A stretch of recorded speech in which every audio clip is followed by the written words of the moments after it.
케인이라는 이름의 작은 마을. 끝없는 옥수수밭 사이에 조용히 숨어있는 이곳은 하늘이 너무도 넓고 푸르러서 모든 슬픔을 삼켜버릴 것 같은 느낌을 준다. 특별할 것 없는 동네다. 몇 개의 조용한 거리, 옛날식 식료품점 하나, 그리고 서로를 너무 잘 알아서 가게 문을 열기만 해도 그 사람의 주문을 예측할 수 있을 정도의 사람들. 하지만 나에게 이곳은 특별하다. 내가 나 자신을 처음으로 찾은 곳이기 때문이다. 가족이라는 이름 아래 길을 잃었던 내가 마침내 나로서 숨 쉴 수 있었던 곳. 오늘은 가을이 깊어가는 날이다. 바람은 마른 낙엽 냄새와 흙내음 가득한 네브래스카의 숨결을 실어 나른다. 나는 내 커피숍, 기억의 길 구석 창가에 있는 오래된 나무 테이블에 앉아 있다. 창밖으로는 옥수수를 가득 실은 트럭 몇 대가 도로를 느릿하게 지나간다. 손에는 김이 모락모락 피어오르는 블랙커피 한 잔, 그리고 테이블 위엔 오늘 아침 청소를 하다 창고에서 꺼낸 낡고 먼지 쌓인 사진 상자가 놓여 있다. 왜 그 상자를 열었는지 모르겠다. 그냥 끌렸다고밖에 할 수 없다. 뚜껑을 열자 종이와 시간이 뒤섞인 오래된 냄새가 훅 끼쳐온다. 사진들은 뒤섞여 있었다. 어떤 건 누렇게 바랬고 어떤 건 습기에 들러붙어 떨어지지 않았다. 하나하나 넘길 때마다 내 삶의 페이지를 넘기는 기분이었다. 그중 하나, 5살 무렵의 내가 여동생 혜은이와 함께 크리스마스 트리 앞에서 똑같은 빨간 스웨터를 입고 활짝 웃고 있는 사진. 또 다른 한 장은 정장과 원피스를 입은 부모님의 모습. 마치 광고 속 완벽한 가족을 흉내낸 것 같은 그들의 차가운 눈빛이 선명하다. 그리고 손이 멈춘다. 오래된 사진 한 장. 가장자리가 해지고 구겨진 그것. 고모부 경수 아저씨 집 앞에서 찍은 나와 할머니, 정희 할머니가 함께 있는 사진이다. 짙은 녹색 스웨터를 입고 은빛 머리를 단정히 올린 할머니. 흐릿한 눈동자 속에도 아직 온기가 남아 있었다. 그리고 그 곁에 선 나는 16이나 17쯤 되어 보였다. 억지로 지은 듯한 미소 속에 무언가 숨기고 있는 얼굴. 그 사진은 나를 베어버리는 칼날처럼 날카롭고 뜻밖이었다. 잊었다고 생각한 기억들이 무너진 둑처럼 쏟아져 들어왔다. 공항에서 할머니가 내 손을 꼭 붙잡던 그 장면. 떠들썩한 인파 속에서도 민수야 하고 내 이름을 부르던 사랑이 가득한 그 목소리. 그리고 그때 18이었던 나는 선택의 기로에 서 있었다. 확실한 건 하나, 나는 떠날 수 없었다. 할머니를 혼자 두고는. 커피를 한 모금 마시며 목에 걸린 덩어리를 넘긴다. 그리고 재킷 안주머니에서 낡은 공책을 꺼낸다. 빈 페이지를 펼친다. 나는 작가도 아니고 말재주도 없다. 하지만 오늘만큼은 이 이야기를 남기고 싶다. 원망도 비난도 아니다. 나를 구해준 이야기. 길을 잃고 있던 아이가 어떻게 어른이 되었는지 그 이야기를 남기고 싶다. 나는 대한민국 전라북도 익산에서 자랐다. 케이니와는 3시간쯤 떨어진 중소도시. 익산은 케이니보다 크고 현대적이지만 여전히 규칙에 얽매인 분위기가 감돈다. 우리 집은 2층짜리 흰색 주택이었다. 나무 울타리에 정원이 잘 정돈된 그 집에서 우리는 겉보기엔 평범한 중산층 가족이었다. 아버지 강민호 씨는 금융회사의 중역으로 항상 깔끔한 정장을 입고 말 하나하나를 따져가며 말하던 사람이다. 자신이 아무것도 없는 상태에서 지금의 삶을 이뤘다는 말을 자주 했다. 새 차, 단정한 집, 제대로 된 가족을 스스로 만들어냈다고 자부하곤 했다. 어머니 윤선영 씨는 간호사로 늘 바빴지만 집에서는 감정 표현이 적은 분이었다. 완벽주의자였고 식탁 위 냅킨을 접는 방식부터 내 동생 혜은이와 내가 어떻게 행동해야 하는지까지 철저히 통제했다. 혜은이는 나보다 3살 어린 조용하고 상냥한 아이였다. 모든 사람을 기쁘게 하려 애썼지만 쉽게 상처받기도 했다. 우리 둘은 가까운 듯 가까울 수 없는, 서로의 속마음을 말하지 못하는 벽을 사이에 둔 관계였다. 바깥에서 보기엔 우리 가족은 흠잡을 데 없었다. 혜은이와 나는 학교에서 항상 우등생이었고, 부모님은 학부모 상담에 빠지지 않고 참석하며 선생님 앞에서 우리의 성취를 자랑스러워했다. 하지만 그 완벽은 유리관 속 장식품 같았다. 진짜 삶은 없었다. 우리 집은 따뜻하지 않았다. 늘 조심해야 했고 실수는 허락되지 않았다. 아버지는 자식된 도리, 효도에 대해 자주 말했다. 자식은 부모의 희생에 감사해야 한다고. 하지만 정작 자신의 어머니, 정희 할머니가 도움을 요청하실 때면 그 전화를 짜증스럽게 끊었다. 그 모습을 보며 나는 질문하지 않았다. 나는 아직 14살, 15살, 그저 말 잘 듣는 아들로 살아야 했으니까. 할머니와 할아버지는 익산 근처 작은 농장에서 살고 계셨다. 밀과 옥수수가 끝없이 펼쳐진 평범한 땅 위에서 단순하고 성실하게, 그러나 따뜻하게 살아가셨다. 여름이면 나는 할머니 댁에서 지냈고 할아버지는 씨 뿌리는 법을 가르쳐 주셨다. 할머니는 버터 쿠키를 구워주며 교사 시절 이야기를 들려주시곤 했다. 목소리는 햇살처럼 부드럽고 품은 포근했다. 할머니는 나를 세상에서 제일 사랑한다고 하셨고 나는 그 말이 진심인 걸 느낄 수 있었다.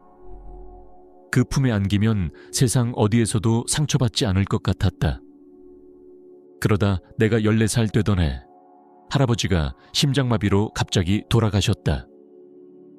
그날은 회색 하늘에 가랑비가 내리던 날이었다. 할머니는 거실에서 액자 속 할아버지 사진을 안고 눈물도 없이 붉게 충혈된 눈으로 앉아 계셨다. 그날 이후 할머니는 달라지셨다. 밥 짓는 걸 잊으셨고 내 이름도 잊으셨다. 날 보고는 준호야라 부르셨다. 고등학교 친구였다는 이름. 문 앞에 서서 멍하니 길만 바라보시는 일도 잦아졌다. 마치 할아버지가 다시 돌아올 것처럼. 나는 가슴이 미어졌지만 할 수 있는 건 할머니 손을 잡고 바보 같은 얘기를 하며 웃게 해드리는 것뿐이었다. 아버지는 담담히 말씀하셨다. 치매시다. 사실처럼 말했지만 눈에는 짜증이 스쳤다. 나이 드셨으니 당연한 거야 하시곤 그 일은 자신과는 상관없다는 듯 등을 돌리셨다. 어머니는 그저 한숨만 쉬셨다. 전화가 오면 받기는 했지만 그 이상은 없었다. 나는 15살. 말없이 부모의 기대에 맞춰 살아야 했다. 하지만 내 안엔 금이 가기 시작했다. 처음엔 아주 작았지만 할머니의 목소리를 영상 통화로 들을 때마다 점점 더 커져갔다. 16살이 되던 해 추수감사절이 다가오자 우리 가족은 익산에서 차를 타고 할머니가 계신 농장으로 향했다. 집에서 차로 1시간 정도의 거리. 가을 햇살 아래 마른 옥수수밭이 도로 양옆으로 펼쳐졌고 강안이 소 몇 마리가 풀을 뜯고 있었다. 나는 뒷좌석에 앉아 창밖을 바라보며 마음속에서 계속 부정적인 생각을 밀어내려 애썼다. 부모님은 일주일 내내 할머니를 어떻게 해야 할지 다투고 있었다. 나는 그 말들을 들으며 아무 말도 하지 못한 채 고개만 숙이고 있었다. 농장에 도착했을 때 할머니는 낡은 현관 앞에 서 계셨다. 익숙한 짙은 초록색 스웨터를 입고 흐트러진 은발머리, 흐릿한 눈동자로 우리를 바라보시고 있었다. 누구를 기다리고 계셨는지조차 확신이 없어 보였다. 나는 맨 먼저 뛰어내려가 할머니를 안았다. 스웨터에 벤버터 쿠키 냄새가 여름날의 평온했던 기억을 떠올리게 했다. 민수야, 많이 컸구나. 할머니는 떨리는 목소리로 말씀하셨다. 나는 미소 지으며 할머니 손을 꼭 잡고 안으로 모셨다. 가슴 속엔 목덩이 같은 슬픔이 올라왔지만 애써 삼켰다. 그날 저녁 식사는 평소보다 북적였다. 우리 가족 외에도 아버지의 동생인 작은아버지 경민 삼촌과 그의 가족이 대전에 사는 집에서 와 있었다. 작은아버지는 아버지보다 몇 살 어리지만 머리는 소금처럼 희고 얼굴엔 피곤함이 배어 있었다. 그는 건설회사를 운영한다고 했지만 아버지는 뒷담화로 빚만 쌓인 인생이라 말하곤 했다. 작은 엄마는 지나치게 화려한 옷차림의 목소리가 날카로웠고 그들의 아이들은 게임기에만 빠져 있어 혜은이와 나를 쳐다보지도 않았다. 식사는 어색하게 시작되었다. 아버지와 작은아버지는 테이블 양쪽 끝에 앉아 날씨나 축구 이야기로 간신히 대화를 이어갔다. 어머니는 접시를 정리하며 가끔 할머니를 흘깃 쳐다봤지만 그 이상은 없었다. 할머니는 말없이 앉아 감자 으깬 것을 숟가락으로 툭툭 건드리다 내려놓으셨다. 나는 그 옆에 앉아 옥수수밭 이야기를 조심스레 꺼내보았지만 할머니는 준호야 라고 하며 막연히 웃기만 하셨다. 나는 정정하지 않았다. 그저 테이블 아래에서 할머니의 손을 꼭 잡고 있었다. 그 손은 차고 떨리고 있었다. 식사가 한창일 무렵 갑작스럽게 작은아버지가 와인을 몇 잔 마신 후 입을 열었다. 어머니, 이제 농장은 파셔야겠어요. 혼자 사시는 건 위험해요. 말은 조심스러웠지만 나는 그 눈빛에서 속셈을 읽었다. 아버지는 포크를 내려놓고 비웃듯이 말했다.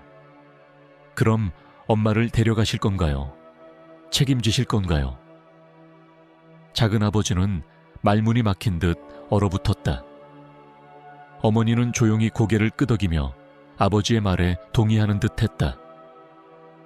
둘 사이의 대화는 점점 날이 서기 시작했다. 처음에는 서로 책임을 피하려던 이들이 할머니가 입을 열자 분위기가 바뀌었다. 그만 좀 해라.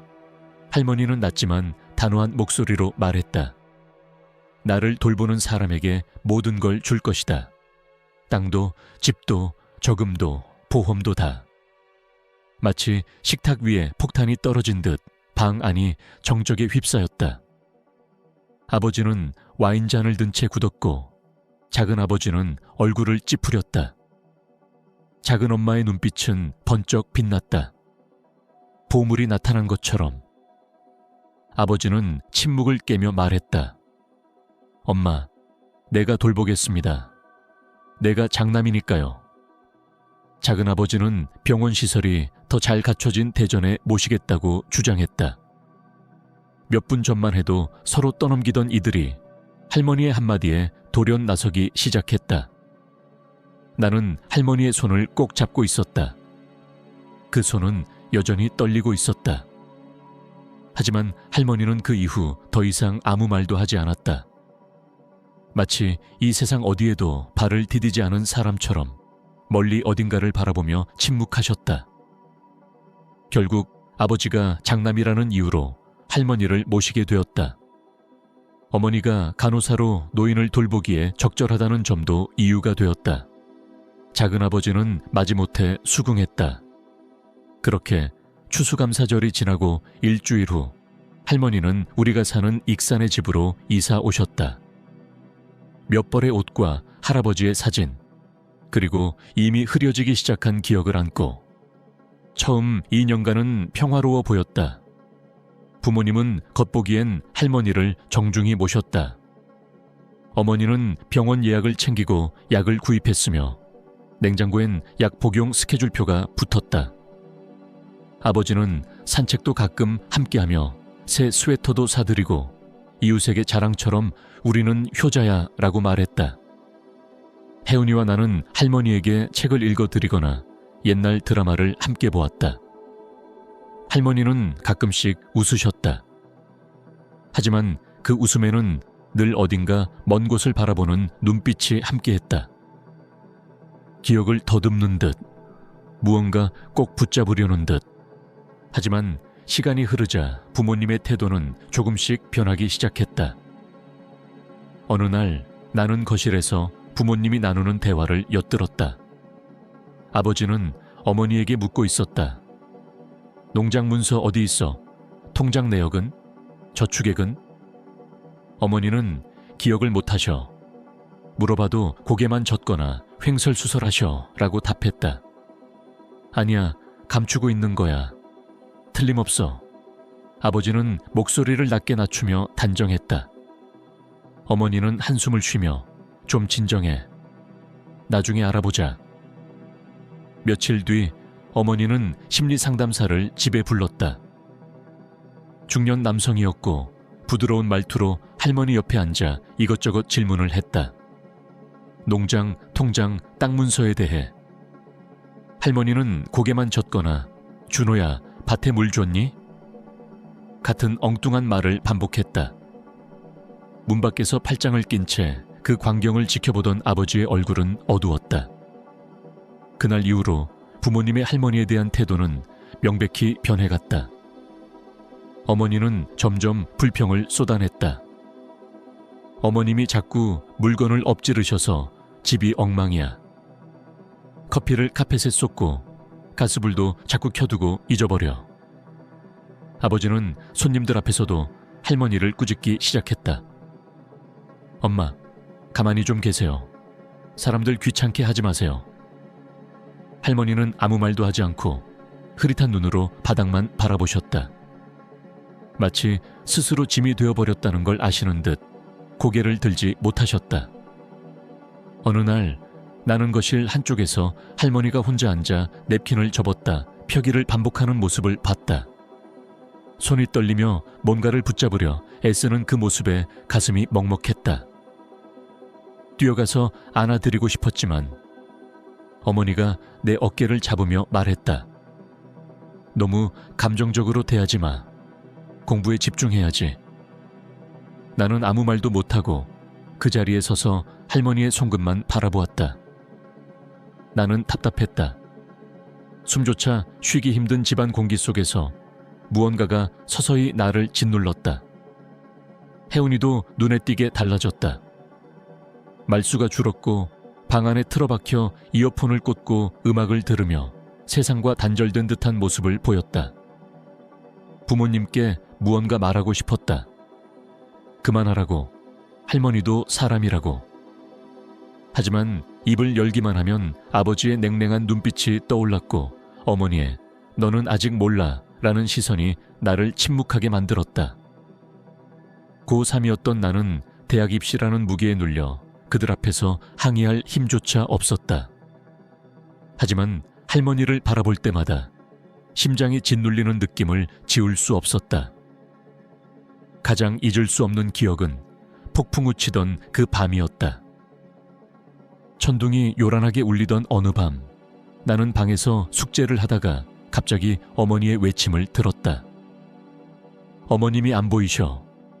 나는 곧장 계단을 내려갔고 어머니는 현관문 앞에서 젖은 우산을 들고 있었다. 아버지는 전화를 걸고 있었고 얼굴은 새하얗게 질려 있었다. 할머니가 집을 나가셨다는 것이었다. 언제 어떻게 나가셨는지 아무도 몰랐다. 뒷문으로 나간 듯했고 신발도 안 신은 채 단지 할아버지의 액자만 안고 나가셨다. 나는 망설이지 않았다. 헌 자전거를 끌어내 비옷을 입고 폭우 속으로 뛰어들었다.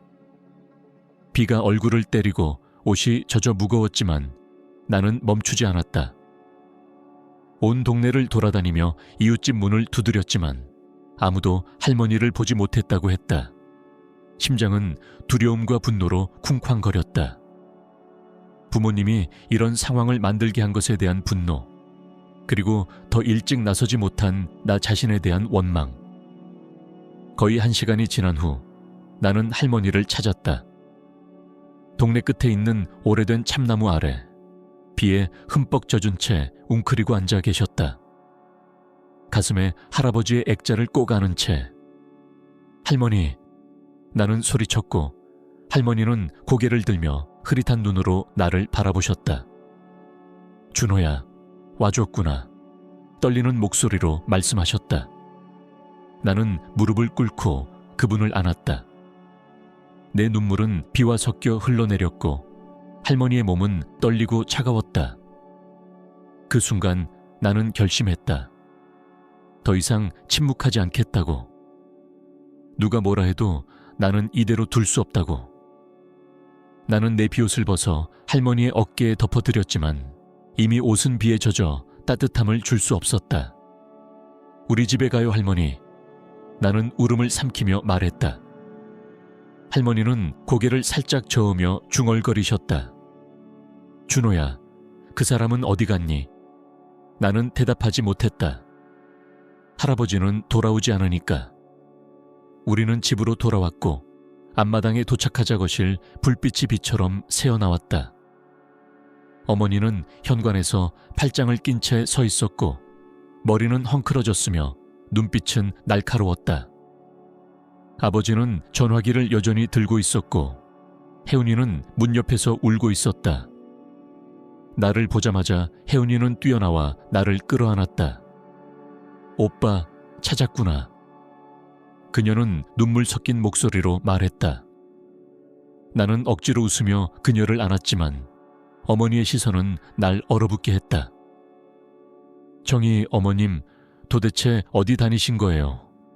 집안이 난리 났잖아요. 어머니는 다가오며 쏘아붙였다. 걱정보다 화가 앞선 말투였다.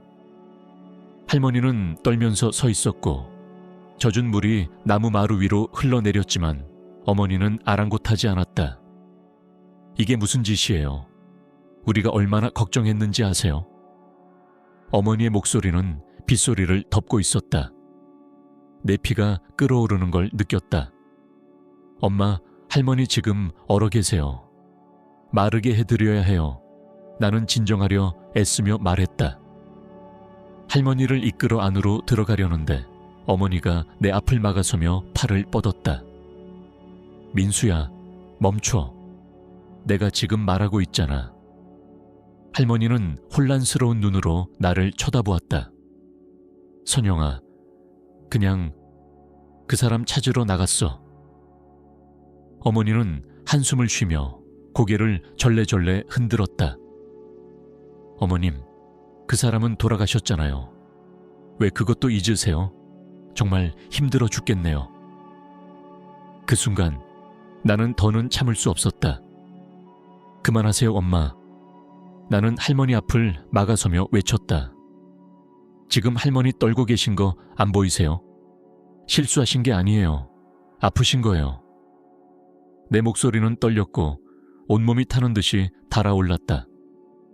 나는 한 번도 부모님께 이렇게 말한 적이 없었다. 감히 어머니께 대들다니. 하지만 그 순간 나는 말하지 않을 수 없었다. 아버지는 조용히 다가오며 낮고 단호한 목소리로 말했다. 민수야, 네가 지금 누구한테 그런 식으로 말하는 거냐? 네가 뭘 안다고 감히 이 집에서 목소리를 높여? 그는 가까이 다가와 손가락으로 나를 가리켰다. 너는 아직 학생이고 우리가 벌어다 먹여주는 거야. 무슨 자격으로 이 집의 문제에 끼어드는데. 나는 손을 꽉 쥐었다. 손바닥에 손톱 자국이 깊게 패였다. 짐이라니요. 그럼 처음부터 왜 모신 거예요? 농장에서 혼자 계실 때가 더 행복하셨어요. 말은 멈추지 않고 흘러나왔다. 나는 선을 넘고 있었다. 어머니는 놀란 듯 나를 바라보더니 고개를 돌렸다. 아버지는 분노로 얼굴이 굳어졌다. 나는 아무 말 없이 할머니를 데리고 위층으로 올라갔다. 할머니 방에 들어서자 나는 그녀의 머리를 수건으로 닦아드리고 마른 옷으로 갈아입힌 후 담요로 감싸드렸다. 할머니는 내 손을 잡고 중얼거리셨다. 준호야, 넌 정말 착한 아이구나. 나는 미소 지으며 속삭였다. 할머니, 전 민수예요. 하지만 할머니는 이미 멀어지는 기억 속 어딘가에서 웃고 계셨다.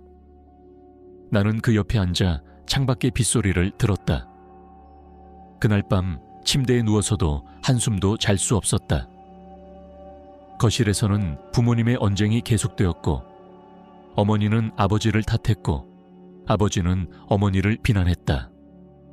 나는 베개를 덮어 귀를 막았지만 그들의 말은 날카로운 칼처럼 가슴을 찔렀다. 나는 할머니를 떠올렸다. 이제 더는 머뭇거릴 수 없었다. 그녀를 위해, 그리고 나 자신을 위해 무언가 해야 했다. 그날 이후로 집안은 더욱 무거워졌다. 부모님은 더 이상 할머니를 존중하지 않았다. 할머니가 물 한 잔을 흘리면 어머니는 깊은 한숨을 쉬며 이대로는 못 살겠다라고 중얼거렸고 아버지는 식사 시간마다 제발 조용히 좀 계세요 어머니 라며 노골적인 불쾌함을 드러냈다. 어느 날은 아버지가 할머니의 방문을 밖에서 잠그기까지 했다. 안전 때문에 그런 거야 라고 말했지만 나는 그 문 앞에서 주먹을 꽉 쥐고 한참 서 있었다. 문을 부수고 싶었지만 결국 등을 돌려버렸다. 그날 이후 할머니의 방 앞을 지날 때마다 죄책감이 어깨를 짓눌렀다. 혜은이는 점점 말이 없어졌다. 헤드폰을 귀에 꽂은 채 방에 틀어박혀 현실을 외면하려 했다. 나 역시 무기력해졌다. 매일같이 반복되는 가족 간의 냉대, 무관심, 그리고 내 안의 외침이 점점 메말라 갔다.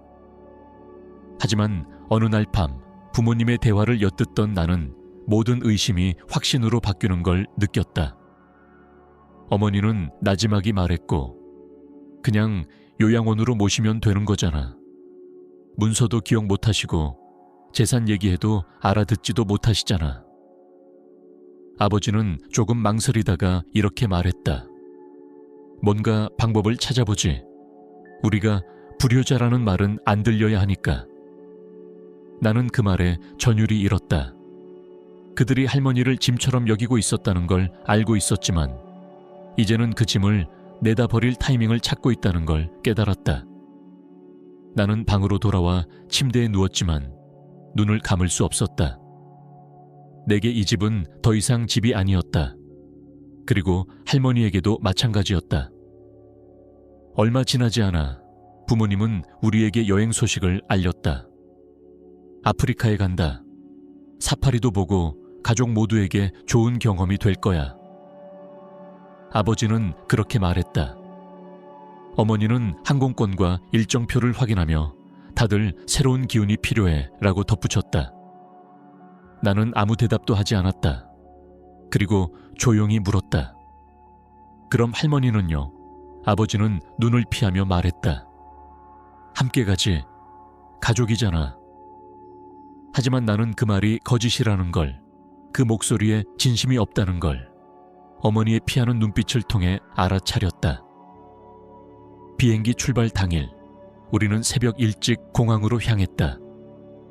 나는 할머니에게 어김없이 초록색 스웨터를 입혀드리고 할아버지 사진을 꼭 쥐게 해드렸다. 그 사진은 이제 그녀가 세상과 연결된 마지막 끈이었다. 공항은 북적이고 시끄러웠다. 확성기에서 울리는 안내방송, 캐리어를 끌고 다니는 사람들, 끝없는 줄과 문. 우리는 보안 검색대를 통과하고 긴 복도를 지나 출국장으로 향했다. 부모님은 앞장섰고 혜은이는 무표정하게 뒤따랐다. 나는 할머니의 손을 꼭 잡고 천천히 걸었다. 그녀는 사진을 들고 창밖을 보며 중얼거렸다. 여긴 어디니? 영감은 어디 간 거야? 나는 웃으며 말했다. 곁에 있어요, 할머니. 저도 있고요. 하지만 속은 타들어갔다. 이대로 할머니를 어디로 데려가려는 걸까? 그 불안감은 시간이 갈수록 커져만 갔다.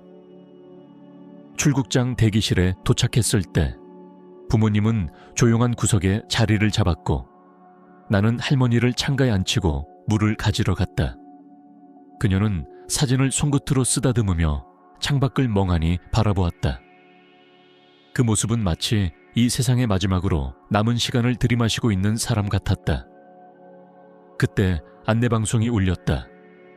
대한항공 K2247 요하네스버그행 탑승 시작합니다. 아버지는 벌떡 일어나 가방을 챙겼고 어머니는 혜운의 손을 이끌며 따라 나섰다. 나는 할머니를 일으켜 세우려 했다. 하지만 아버지가 말했다. 민수야, 서둘러. 그냥 놔둬도 돼. 나는 얼어붙었다. 할머니는요? 어머니는 날카롭게 말했다. 신경 쓰지 마. 어차피 모시고 갈 수 없어. 그 순간 나는 모든 퍼즐이 맞춰지는 소리를 들었다. 그들이 할머니를 여기 버리려는 거였다. 혼자 기억도 없는 사람을 수백 명의 낯선 사람들 속에 남겨두고 떠나려 했다. 나는 움직이지 않았다. 발이 땅에 박힌 듯 심장이 미친 듯이 뛰었다. 저는 못 갑니다. 나는 말했다. 어머니는 멈춰서더니 돌아봤다. 뭐라고? 아버지는 얼굴이 붉어졌다. 네가 지금 무슨 말을 하는지 알아? 당장 와. 하지만 나는 이미 그쪽으로 발걸음을 돌리지 않았다. 다시 대기실로 달려갔다. 다행히 할머니는 그대로 그 자리에 앉아 있었다. 나는 그녀 앞에 무릎을 꿇고 손을 잡았다. 할머니, 저 안 가요. 여기 있어요. 할머니는 흐릿한 눈으로 나를 보며 말했다.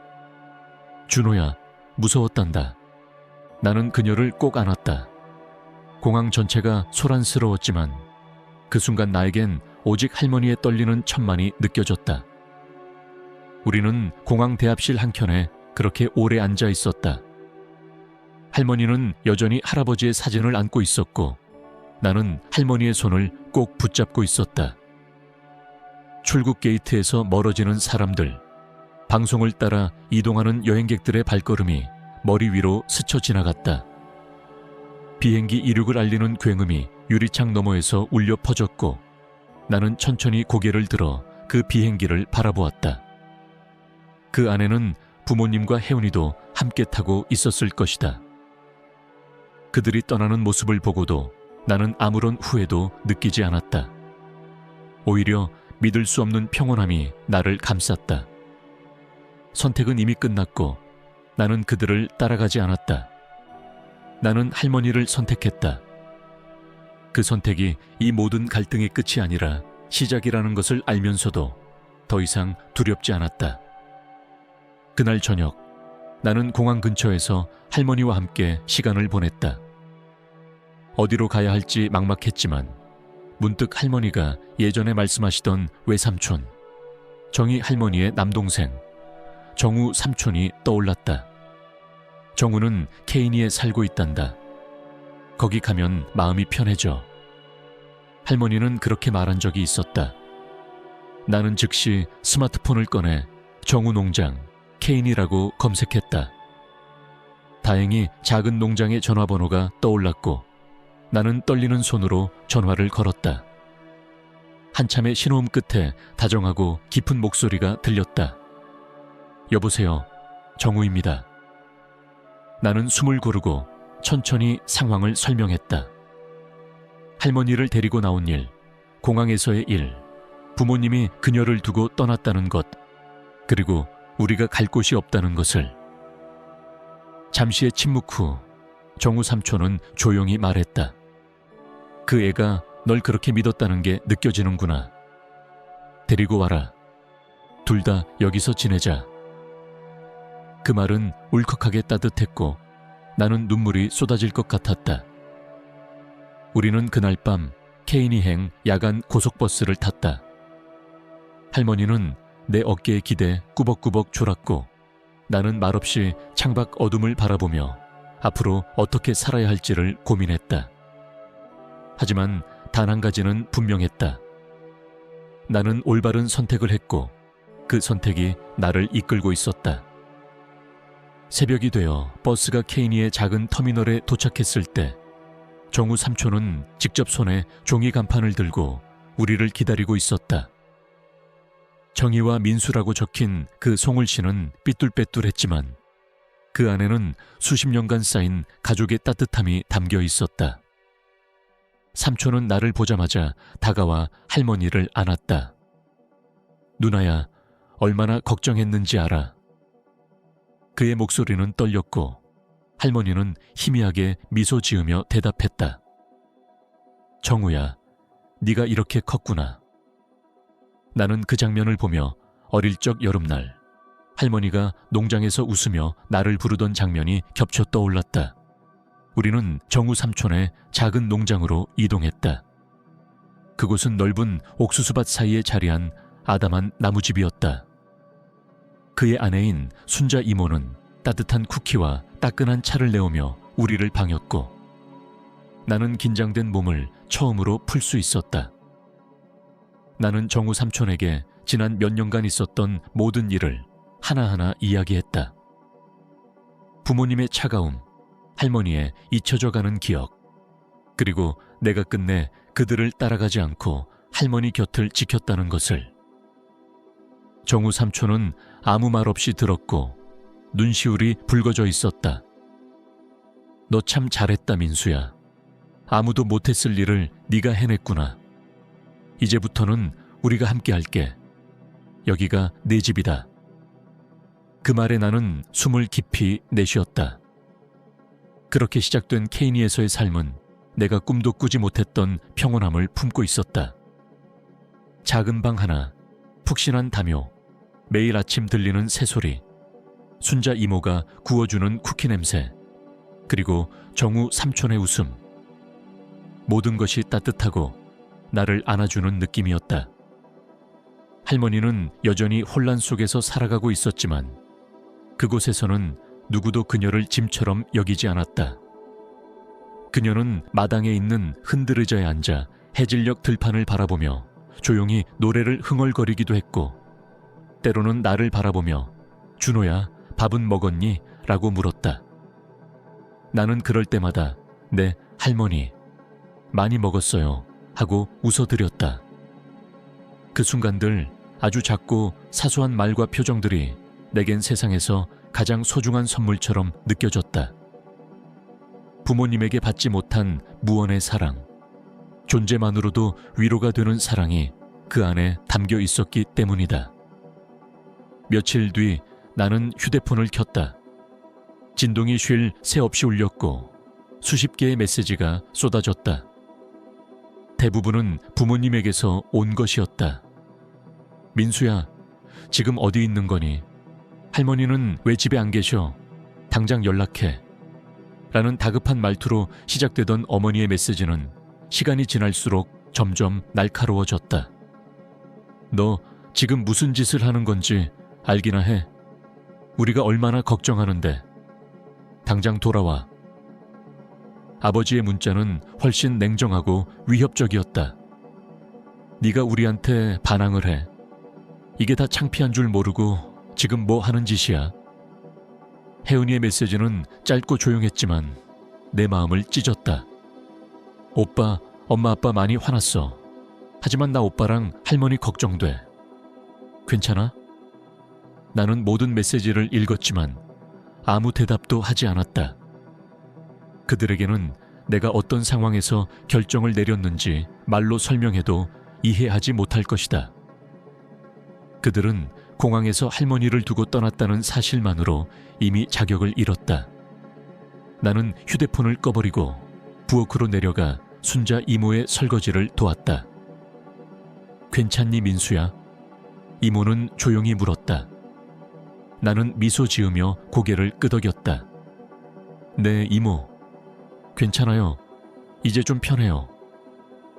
그날 밤 나는 마루에 앉아 할머니와 별을 바라보았다. 케이니의 밤하늘은 익산과는 달랐다.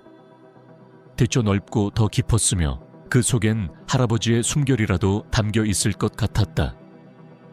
할머니는 여전히 할아버지의 사진을 품고 있었고 가끔씩 그 사람은 왜 이렇게 늦는 거니? 라며 속삭이듯 말했다. 나는 할머니의 손을 잡고 속삭였다. 곁에 있어요, 할머니. 지금 이 순간도요. 말은 들리지 않을지도 모르지만 그녀의 손끝이 내 손을 꼭 쥘 때면 우리는 여전히 이어져 있다는 걸 느낄 수 있었다.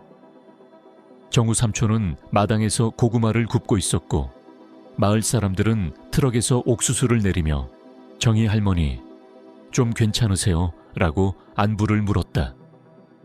나는 그때 처음 느꼈다. 이곳의 사람들은 할머니를 짐이 아닌 사람으로 보고 있다는 것을. 그들에게는 돈도 문서도 중요하지 않았다.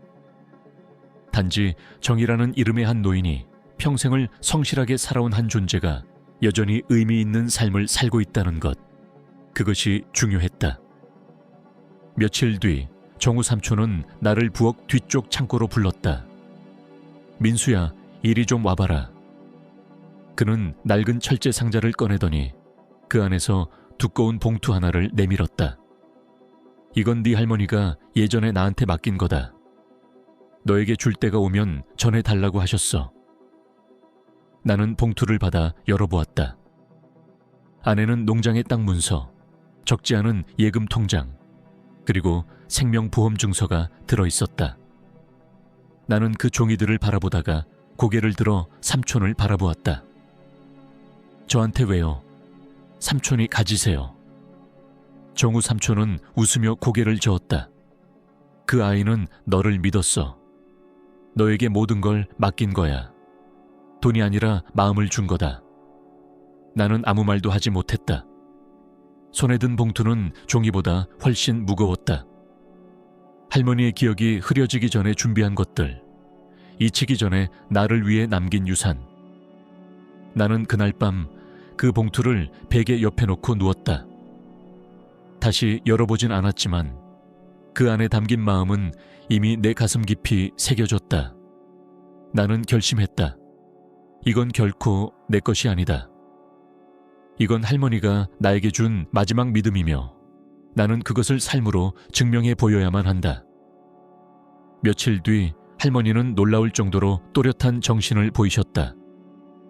마루에 앉아 계시던 할머니는 내 손을 잡고 조용히 말씀하셨다. 민수야, 이리 와봐라. 할 말이 있단다. 나는 옆에 앉아 고개를 끄덕였다. 네, 할머니. 할머니는 내 손을 꼭 잡으시고 천천히 말씀하셨다. 나 마을 변호사한테 연락 좀 해주겠니? 김 변호사, 내 뜻을 정해야겠다. 나는 놀랐지만 곧 휴대폰을 꺼내 마을의 오래된 법률사무소에 전화를 걸었다. 그날 오후 김 변호사라는 백발의 노인이 우리 집에 도착했다. 거실에 앉은 할머니는 흐릿한 눈동자 속에서도 단호하게 말했다. 이 아이가 나를 돌본다. 그러니 이 아이에게 모든 걸 물려주고 싶다. 땅도, 돈도, 보험도 전부. 나는 곧장 고개를 저었다.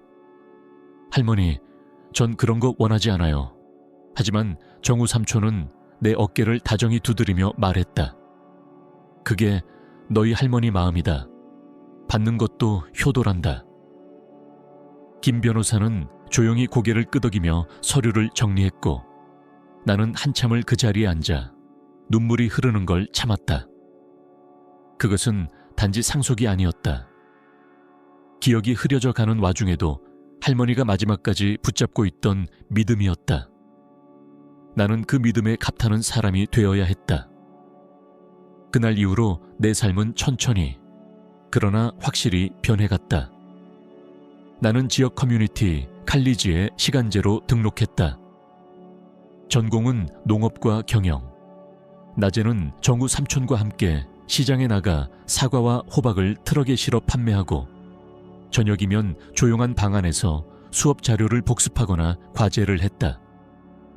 밤에는 언제나 할머니 곁을 지켰다. 그녀의 약을 챙기고 옷을 갈아입히고 가끔은 기저귀를 갈아드리며 손을 꼭 붙잡은 채 옛날 이야기를 들려주곤 했다.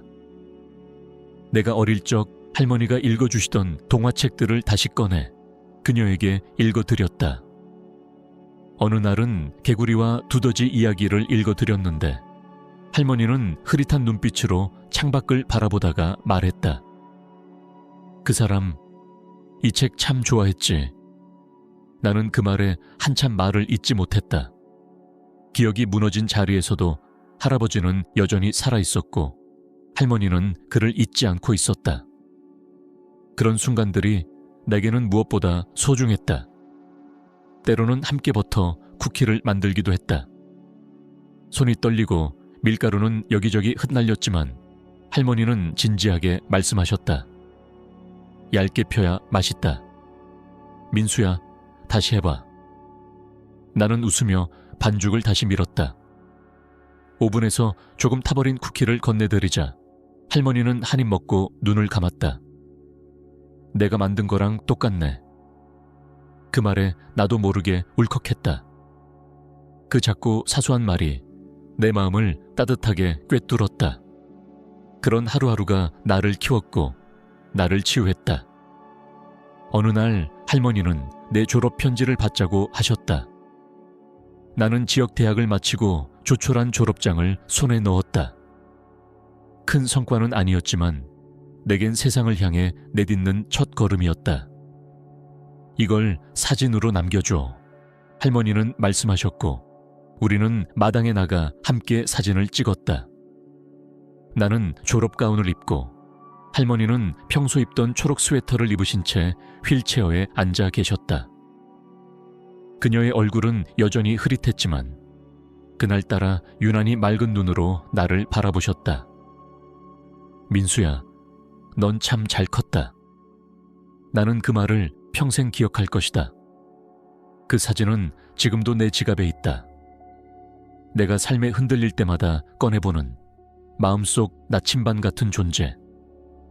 세상의 어떤 칭찬보다 그 한마디가 나를 살게 했고 앞으로 나아가게 했다. 시간이 흐르며 할머니의 건강은 점점 약해졌고 말수는 줄었으며 눈을 감고 있는 시간이 길어졌다. 나는 그 변화를 매일 체감했고 두려워했지만 외면하지 않았다. 그녀가 깨어있을 때는 손을 잡고 있었고 잠들어 있을 땐 숨소리를 확인하며 곁에 앉아 있었다. 때로는 노래를 틀어주었고 때로는 옛날 앨범을 보여드렸다. 그녀는 더 이상 나를 민수로도 준호로도 부르지 않았다. 그냥 미소만 지으셨다. 그렇게 시간이 흘렀고 마침내 봄이 왔을 때 할머니는 조용히 세상을 떠나셨다. 그날 아침은 특별할 것 없이 평온했다. 햇살은 창문을 타고 부드럽게 들어왔고 방 안에는 따뜻한 공기가 가득했다. 나는 늘 하던 대로 안부를 확인하러 들어갔고 그녀의 손을 만지는 순간 모든 것을 알 수 있었다. 싸늘했지만 고요했다. 얼굴은 평화로웠고 입계는 아주 희미한 미소가 떠 있었다. 손에는 여전히 할아버지의 사진이 쥐어져 있었고 그녀는 마치 그를 만나러 가는 꿈속에서 잠든 사람처럼 보였다. 나는 침대 옆에 앉아 손을 잡고 아무 말 없이 울었다. 소리내어 울지 않았다. 그냥 눈물이 흐르고 또 흐를 뿐이었다.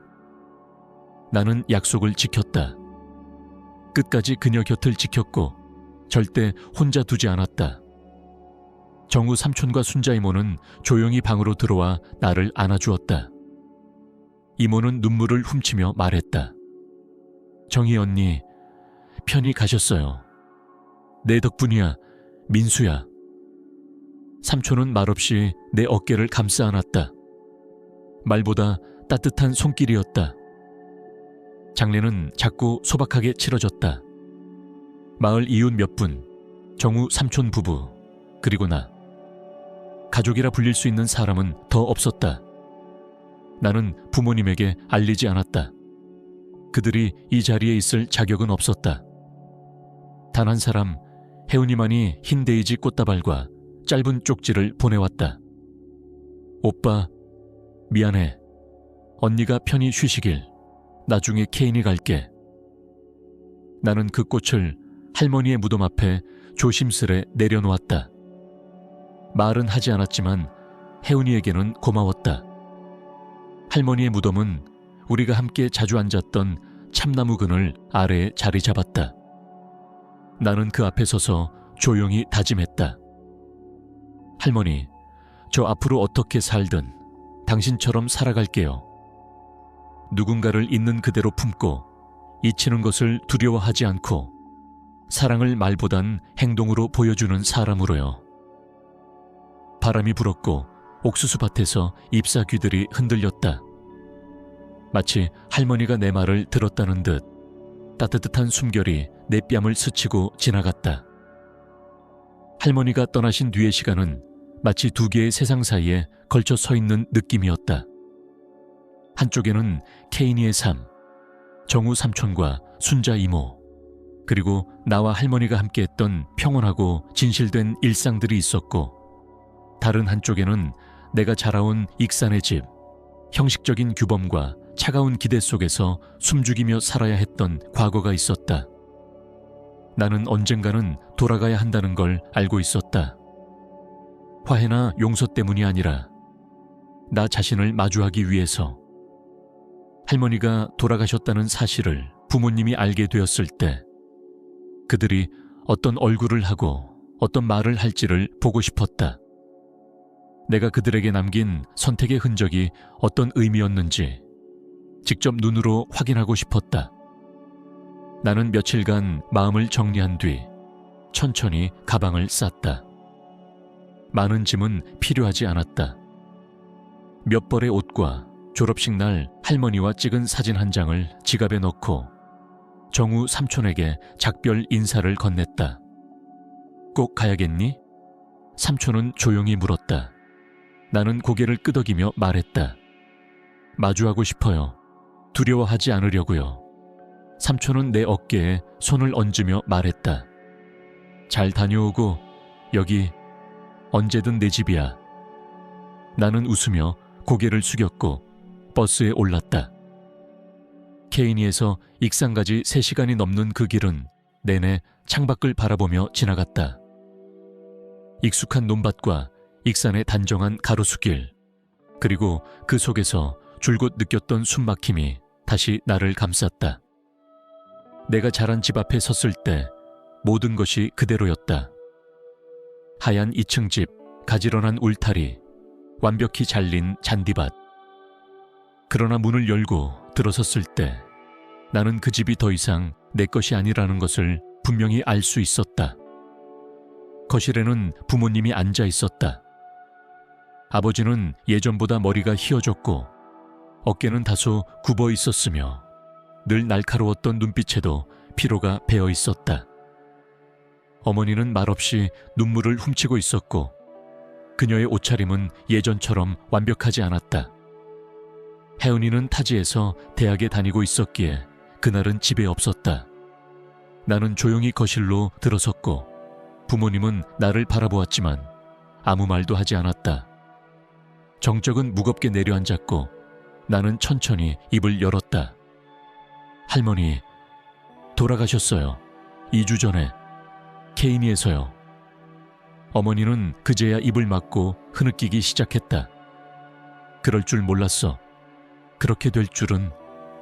그녀의 어깨는 떨리고 있었고 목소리는 죄책감인지 억울함인지 알 수 없었다. 나는 감정 없이 모든 이야기를 했다. 공항에서 있었던 일, 케이니에서 보낸 날들, 할머니가 내 졸업식에서 보여준 미소, 그리고 마지막까지 손에서 놓지 않았던 사진에 대해서. 나는 구함치지 않았고 비난하지도 않았다.